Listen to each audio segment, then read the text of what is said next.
may papakita ko sa inyo guys. And ito yung isa sa mga press foundation na may recommend ko sa inyo. Okay? Para na tayo nag full face makeup dito, Bea. Parang pa isa-isa. So, ito yung Dazzle Me. Ayan. So, ito yung Dazzle Me Press Foundation. So, ito yung shade niya is Natural Feeling 02. And ipapakita ko sa inyo. Ito yung face ko. Tingnan mo naman, Be. Mantikang-mantika talaga siya. So, pwede na kayo dito mag-play to dye. Ayan. So, kapag binili nyo siya, syempre, meron na siyang puff. And then, meron na siyang mirror. Ayan. So, ilalagay ko siya. Ipapakita ko siya sa inyo yung difference niya. So, ito yung lalagyan natin, ha. So, ipapakita ko sa inyo. Nakikita nyo naman siguro, be.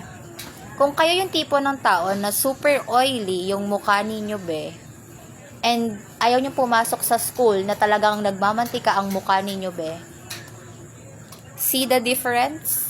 Ito yung nilagyan ko ng Dazzle Me Press Foundation. Ito ha, Dazzle Me Press Foundation, Natural 02. Ayan siya.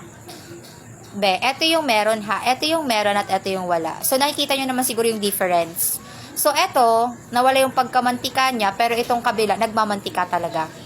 So, if, halimbawa, nagsuschool kayo, o syempre, nagbabiyahe kayo, be, alam mo yung parang, ang aga-aga mong gumising. Tapos, nag-jeep ka, be, tapos nag-tricycle ka pa, or nagmotor ka ba, tapos pagdating mo pa, be, sa classroom mo, be, ay, sayang yung makeup mo na. Ayan, so, ito yung mapakita ko sa inyo. Pinakita ko na ha, hinati ko na siya.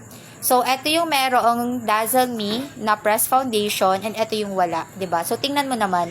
So, kung naghahanap kayo ng press foundation, lalo na sa mga oily face dyan, ma-recommend ko to sa inyo. So, talaga namang, pag nilagay mo to, be, ay fresh talagang atake mo. And for me, ha, mura lang talaga siya. So, parang, ito yung masasabi ko na press foundation na talagang, yung iba, hindi siya nakikita na as parang, naghahanap pa kasi yung iba ng parang sabihin na natin na talagang sikat, na parang kilala talaga na ano. Try nyo guys yung Dazzle Me Press Foundation kasi tingnan mo naman, be. Ito yung may mantika, ito yung merong Dazzle Me Press Foundation. So, hindi ko na siya i-full para mas makita nyo talaga siya. Baka sabihin niyo baka sa ilaw lang, oh. Iano natin siya ng very, ilalapit ko pa. 'Di ba? So, ito yung wala and ito yung meron, oh, 'di ba? So, anong gagawin kung gusto mo neto? And kung gusto mo mag-try neto, syempre, mag-checkout ka na. So, ilalagay ko na lang yan dyan sa baba, yung link kung gusto mong mag-checkout itong Dazzle Me Press Foundation. If gusto nyo guys, yung color na ginamit ko, eto yung 02 na Natural Feeling. Ay, be, kung ayaw mo mag-monthly ka sa classroom, be, go na, mag-checkout ka na, ilalagay ko na lang dyan sa baba. Hindi ko na pinag-full para mas makita mo talaga yung difference. Okay? Kaya, go na, checkout na.